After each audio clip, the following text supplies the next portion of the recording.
Hey everyone, Dr. Eliza Sampe here. I'm wondering how many of you who are bikers or hikers suffer from upper back and neck pain. I've seen quite a few people over the time of my practice as a physical therapist and a coach who really do struggle with upper back and neck pain. Some people struggle with lower back pain and they don't realize it's actually coming from their upper back. Some people struggle with neck pain and they don't realize it's actually coming from their upper back.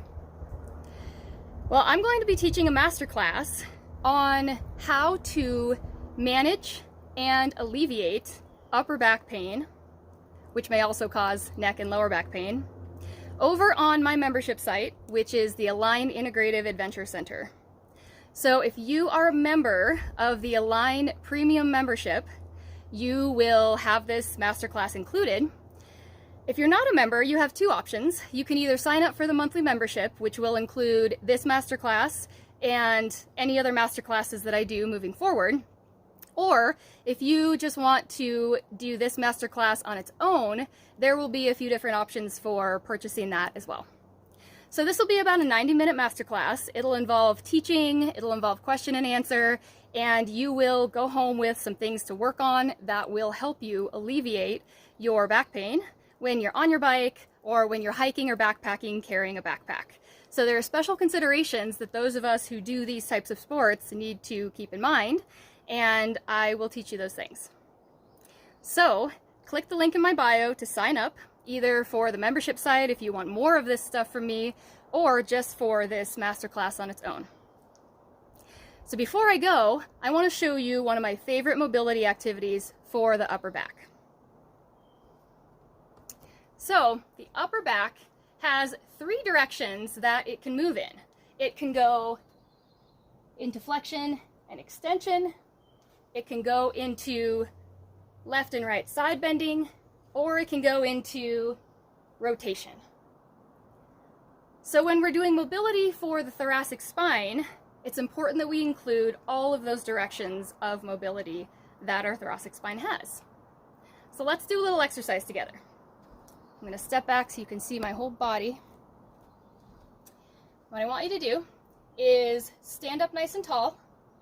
Engage your lower abdominal muscles. If you've worked with me before, we call this the V-pack. If you haven't, just think about engaging your lower abdominal muscles below your belly button. And then go ahead and open your arms wide. I'm going to go this way here. So first thing you're going to do is stick out your chest and bring your arms back and let your head drop back. And then you're going to round forward like you're hugging a giant tree. Drop your head down, pushing your chest backwards and bringing your arms forward. So let's repeat that. Open arms, chest out. Closed arms, chest back. One more time.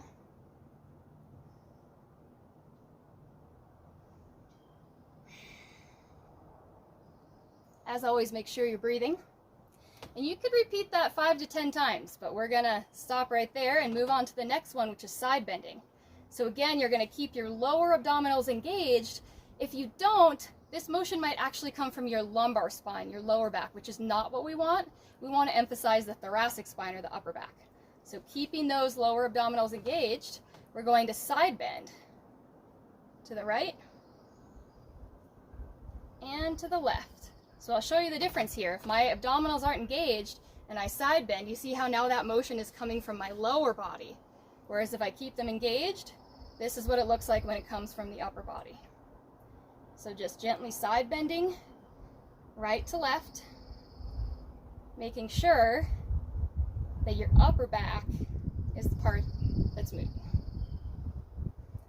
And you can repeat that 5 to 10 times. And then the last element is rotation. So again, keeping those abdominals nice and engaged. We're going to bring our arms out again, sort of like we're a ballerina. And you're going to rotate, starting with your hands, and then letting your spine follow. Now your lower back will rotate in this, but the important thing is you want to make sure that you lead from the upper body. And you want to move nice and slow with control.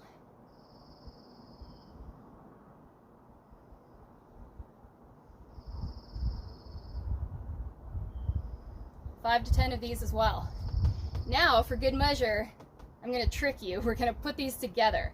So the spine has 3 main planes of movement, but then obviously as we move throughout our day, as we're doing our activities on the bike or hiking, we're not just in those straight planes. So we're going to do a little bit of diagonal movement as well to mix it up. So again, lower abdominals engaged. You're going to take your right arm, bring it over towards your left side, reach as far as you're comfortable, and then you're going to go up in the air. Again, reaching over the top and up in the air. So this is combining all of the motions: flexion, extension, left and right side bending, left and right rotation. And now we're going to do the other side. Reaching up and over. Ooh, I'm a little stiff on that one. And then up into the air, up and over and forward, up into the air, keeping those lower abdominals engaged. We want most of this movement coming from the upper back. And let's do one more. Again, on your own, you can do 5 to 10 of all of these movements. And then at the end, I like to just shake it out. All right, so there's your little bit of movement medicine for the day. Check out the link in my bio to sign up for the Masterclass. Again, it's going to be 90 minutes. You can either access it through my premium membership at the Align Center or on its own as its own standalone class. So check out the link in my bio and hope to see you there. Bye.